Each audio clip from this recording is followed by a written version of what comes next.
Président, mes chers collègues, je ne sais pas si c'est le rapport ou la présentation de la vice-présidente qui est le plus dur des rapports. Enfin, bon. Ce qui est à noter, c'est que ce rapport n'est pas bon. Dire le contraire serait mentir, et vous me connaissez, c'est pas mon genre. Revenir un petit peu sur l'histoire. Cette régie Medpark a été créée en 2004 en catastrophe parce qu'un vote n'avait pas été favorable au sein de cette institution pour créer une délégation de service public. Cette régie me fait penser un peu à un adolescent qui aurait grandi trop vite. D'ailleurs, sur les 5 dernières années, nous sommes passés de 17 parcs à 32 parcs, ce qui veut dire que l'augmentation a été importante. Et, soyons très honnêtes aussi, le dimensionnement des effectifs et le dimensionnement du contrôle n'étaient pas à la hauteur de cette augmentation importante. Nous avons également, et c'est le rôle normal d'une régie, répondu aux commandes de la métropole, avec un certain nombre de dossiers qui n'auraient jamais été pris par des opérateurs privés. Et je vais vous en citer quelques exemples. Le parking de l'Arena, qui n'a pas vu un seul client depuis 16 mois. La reconstitution des parkings dans le cadre du tramway, avec un parking Beaujon à 36 000 € la place. Nous assurons aujourd'hui, ce que personne n'a fait, la gare routière des cars longue distance sur le parking de Château d'Escas. Et puis, alors que ça a été demandé à de nombreuses reprises, et mon collègue Clément Rossignol ne le démentira pas, l'expérimentation d'un parking en foisonnement sur Bègles-Sécherie. Toutes ces opérations ont été menées et aujourd'hui fonctionnent. Mais reconnaissons qu'un certain nombre d'agents de Medpark et son ancien directeur, pas de mal à dire ça, n'étaient pas à la hauteur. Et ont commis, la Chambre régionale des comptes et l'IGA de cette maison avant, reconnu ces faits.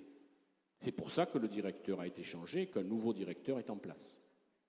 La Chambre régionale des comptes dit, même si il y a beaucoup plus de points négatifs que de positifs, que des améliorations sont en cours. Il faut les poursuivre. Il faut les poursuivre avec, sans doute, mes chers collègues, une meilleure information du conseil d'administration, dont acte, mais aussi, mes chers collègues, une meilleure participation au conseil d'administration. Nous n'avons jamais eu sur la mandature précédente, et j'ai vérifié, ni sur celle-ci qui commence, présent au conseil d'administration l'intégralité des membres. Et d'ailleurs, le rapport de la Chambre régionale des comptes le constate. Plus de la moitié des membres n'ont jamais assisté plus de 20% des conseils d'administration. Alors la période récente de la pandémie n'aide pas, mais remontons plus en amont. Alors je crois qu'il faut appliquer ce que demande la Chambre régionale des comptes, parce qu'ils vont revenir dans un an. Et que si dans un an, les choses n'ont pas été améliorées, ben on aura à se justifier encore plus. 2 points quand même. Le premier point sur la sécurité, qui est quand même un point des plus importants.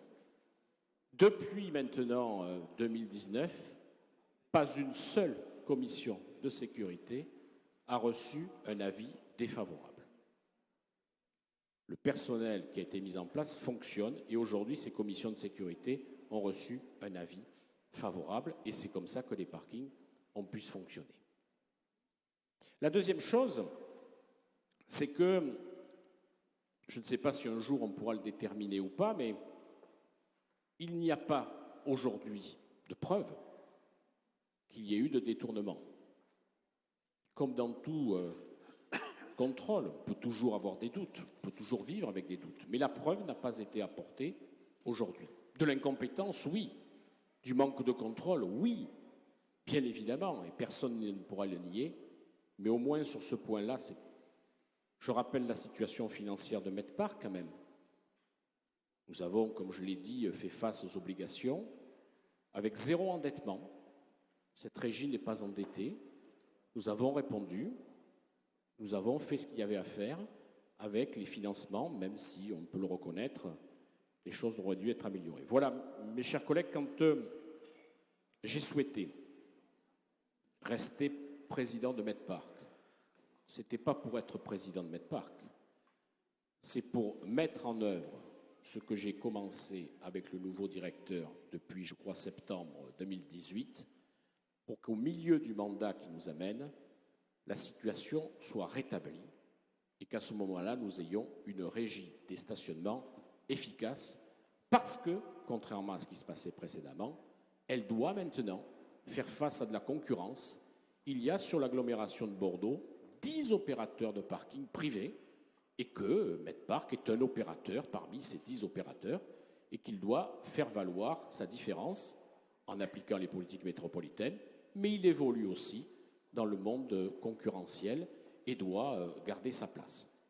Je souhaite également que nous ayons un travail plus étroit, et je pense qu'il le sera, avec l'inspection générale des services de notre collectivité, pour que nous ayons plusieurs fois par an un échange de façon à ce que ça puisse se passer. Voilà, mes chers collègues, ce que je pouvais dire. J'aurais préféré, comme chacun d'entre vous, que ce rapport soit meilleur. Je prends l'engagement devant vous aujourd'hui que le prochain le sera. Merci.